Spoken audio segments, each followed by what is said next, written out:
gals. I am joined by Khristina, Quigley Ridge. See, I stuck both names in there. Is that okay? Will he be okay with that? He's got no choice but to be okay with Okay. it. Oh boy, now I'm stuck in I'm okay. Group Revenue Manager with JMK Group, coming to us from Dublin, Ireland. How are you? I am good. How are you? I'm okay. I'm ready for the holidays. I know, it's not that long away. Yes, but I'm not going anywhere. Yeah, no one is. Stop. No one is. It's okay. But as long as we get away early next year, we're all going to be fine. Yeah. So let's talk about next year. Let's talk about rates. What is on your mind with hotels and their rates and moving through this, out of this? So we've obviously been watching all the rates closely for 2021. We can see that rates are moving in the right direction. People are willing to buy rooms from April onwards, which is pretty much in line with what we all thought was going to happen. The one thing we are focusing on as well is building business for 2022, because we know that if you are looking for a room today, you may not book today, you may not book for next week or even next year. However, you are planning your vacations for 2022 already. And we've loaded a lot of our rates till 2022 for 18 months out. And that's what Booking.com, Expedia, all the big players and OTAs allow you to do. Sometimes your PMS can be restrictive and only allow you to load 365 days. But if you have that bulk there, you can actually speak to your PMS provider to do an extra push out, or you can have them staged so every time the month does open, they do appear online. It's about being prepared and knowing your expectation for the future. Well, now, what's the risk in doing that? There's a small bit of a risk in regards to, group bookings coming in through the OTAs or through websites, but you have the same risk if you were to open bookings 30 days, 90 days, 120 days plus.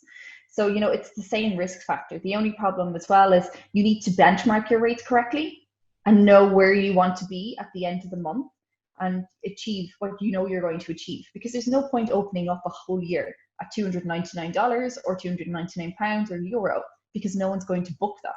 You need to be very realistic with your rates. So I would recommend to people that you look at 2018, 2019 as a whole, find that sweet spot in between them numbers and publish them numbers for next year. So let's talk about group business next year. I understand you've got a crystal ball and you're going to tell us exactly what's going to happen.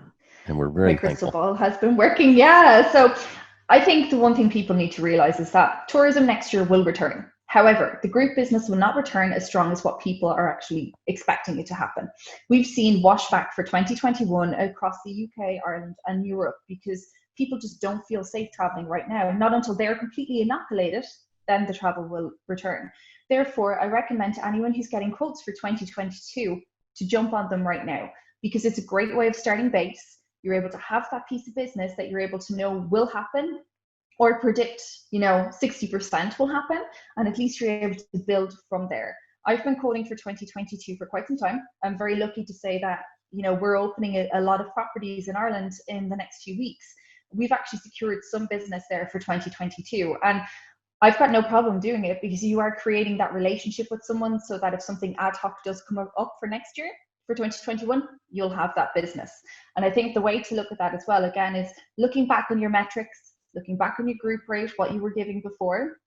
Everyone is going to be tied to a budget. At the moment in London, people are saying for 2022, they're looking at £40 per person, which is very, very low. But it's about having that conversation to be able to create that benchmark between you and the tour operator to build forward. So, what about a commercial plan into next year? Tell us what you see hotels ought to be doing there. So I think lockdown was the right time for everyone to be working on the commercial plan. If you don't have one, do one over Christmas for sure. I'm sure we'll all go into a lockdown again in January anyways, but I think you need to be focusing on a proper strategy. So whether it's building your business through longer length of stays and manipulating the discount there, or trying to fill the gaps where you no longer have corporate right now in regards to staycations, leisure guests, even local guests. to actually formulate a plan, find the biting point of the customer, and be able to target them. We've seen a decrease in people marketing online, and that's where people should now be starting to push their efforts. It's no longer changing the price. Changing the price of a property is not a revenue strategy, that's just a rate strategy, which is pointless, because one day you'll have to put the rate high and you won't pick up any bookings, so you're afraid that in the last 2 hours you haven't received anything. You drop it again and you'll just have a wave of cancellations, and you just look like a busy fool rather than a smart commercial buying person. What about the differing channels that are driving bookings? I guess there's some going on now, but really in the next year. Definitely, I think the space is channel-based yield management. I think people will go back to it. We've had 5 years where all the PMSs were open live to everyone, all the inventory flew out, and we didn't really know who was buying our rooms. I think COVID has allowed people to sit down, actually assess where their bedrooms are being sold and what value we're actually getting in regards to the guest. And that means that we're able to make decisive decisions in regards to the future of our business, who we pay commission to, who do we not pay commission to, but also the value of the guest. So for instance, if I'm going to sell 10% of my stock to wholesalers or even to B2B partners or higher base commission, I need to be able to claw that back and increase my rate in other areas, such as low commission providers, and also book direct. For sure, Facebook, Instagram, anything to do with social media where you don't have to pay a commission for a booking, everyone should be optimizing for sure. They should be looking at their booking engine. I've heard a lot of talk about really evaluate your booking engine right now.